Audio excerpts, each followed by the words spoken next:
एक दिन एक बच्ची ने अपने बाबा से पूछा, क्या इस दुनिया में हर किसी का वैल्यू होता है क्या? तो उसके बाबा ने बोला, बिल्कुल होता है। एक बड़े से लेके छोटे चीज़ तक सबका वैल्यू होता है। अगर तू जानना चाहता है कि तुम्हारा वैल्यू क्या है तो मैं तुम्हें एक टेस्ट करवाना चाहता हूँ। फिर उस बच्ची ने बोला, ठीक है, क्या टेस्ट करवाना चाहते हो? उसके बाबा ने उसको एक बुक दिया और उसने बोला कि तुम इस बुक को लेके मार्केट को जाना, बस इसको बेचना नहीं है, इसका कीमत पता करके फिर वापस आ जाना। फिर उस बच्ची ने उस बुक ले करके मार्केट को निकल पड़ा।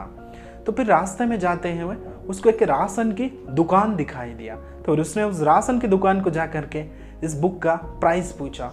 तो फिर इस राशन के दुकानदार ने उसको बताया, इस बुक का प्राइस 10 रुपये से 15 रुपये तक मैं तुम्हें दे सकता हूँ। फिर उस बच्ची ने बोला कि ठीक है, पर मुझे इस बुक को बेचना नहीं है, मुझे इस बुक का कीमत जाना था।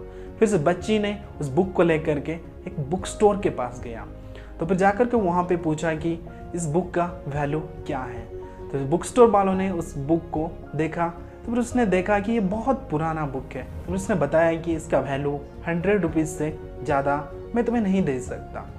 फिर उस बच्ची ने बोला, ठीक है, पर मुझे इस बुक को बेचना नहीं है, मुझे बस इसका कीमत जाना था।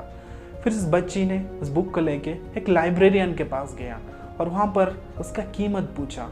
उस लाइब्रेरियन ने उसको बताया कि इस बुक का प्राइस 200 या उससे ज़्यादा मैं तुम्हें नहीं दे सकता। तो फिर इस बच्ची ने बोला, ठीक है, मुझे बस इस बुक का कीमत जानना था, मुझे इस बुक को बेचना नहीं है। फिर इस बच्ची ने वापस घर आ रहा था तो रास्ते में उसको बुक फेयर दिखाई दिया। तो फिर उसने सोचा क्यों ना यहाँ पर एक बार ट्राई किया जाए। फिर उस बच्ची ने उस बुक को लेकर के एक कोने में बैठ गया। एक आदमी आया और उसने आकर के उस बुक को देखा, उसका 2-4 पेजेस पढ़ाई किया। तो फिर उसने पूछा उस बच्ची को कि इस बुक का प्राइस कितना है। तो फिर उस बच्ची ने बोला, आप ही बताओ इस बुक का प्राइस कितना है। तो फिर उस आदमी ने उस बच्ची को बोला, मैं पूरी ज़िंदगी इस बुक को ढूंढता रहा, तब जा कर के आज मुझे ये बुक मिला। तुम इस बुक के लिए कितना भी प्राइस बोलो, मैं तुम्हें देने को तैयार हूँ। मैं तुम्हें इस बुक के लिए 10,000 रुपये भी देने को तैयार हूँ। तो फिर इस बच्ची ने बोला, ठीक है, पर मुझे इस बुक को बेचना नहीं है, मुझे बस इस बुक का कीमत जानना था। तो फिर उसने वहाँ पर उस आदमी को सॉरी बोल के उस बुक को लेके अपने घर वापस आ गया और आकर अपने बाबा को सारी कहानी बता दिया। फिर उसके बाबा ने बोला, अभी तो तुम्हें पता चल गया ना इस बुक का प्राइस क्यों अलग अलग आ रहा था हर एक जगह पे।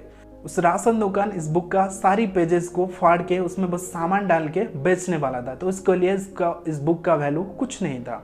तो जब तुमने एक बुक स्टोर के पास गया तो बुक स्टोर का भी सेम फंडा है, वो तो बस इस बुक को बेचना है और उस बेच के कुछ पैसा और प्रॉफिट कमाना है। पर असल में उस आदमी जिन्होंने इस बुक का 2-4 पेजेस पढ़ाई किया, उसको इस बुक में लिखा हुआ सारी ज्ञान, सारी बातें समझ में आ गया, इसीलिए उसने इस बुक के लिए कुछ भी कीमत देने को तैयार हो गया।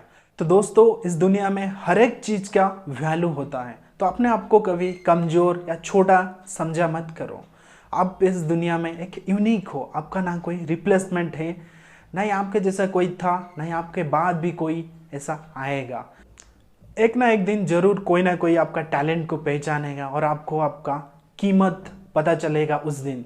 तो तब तक के लिए आपको इंतज़ार करना पड़ेगा, अपने आप को बेचना नहीं है। अगर आप बेच दोगे तो फिर आप अपना कीमत नहीं पाओगे। तो दोस्तों, अगर वीडियो आपको अच्छा लगती है तो please like, share and subscribe जरूर कीजिए। मैं रुद्र आपको मिलता हूँ अगले वीडियो में। तब तक के लिए bye and thank you for watching this video.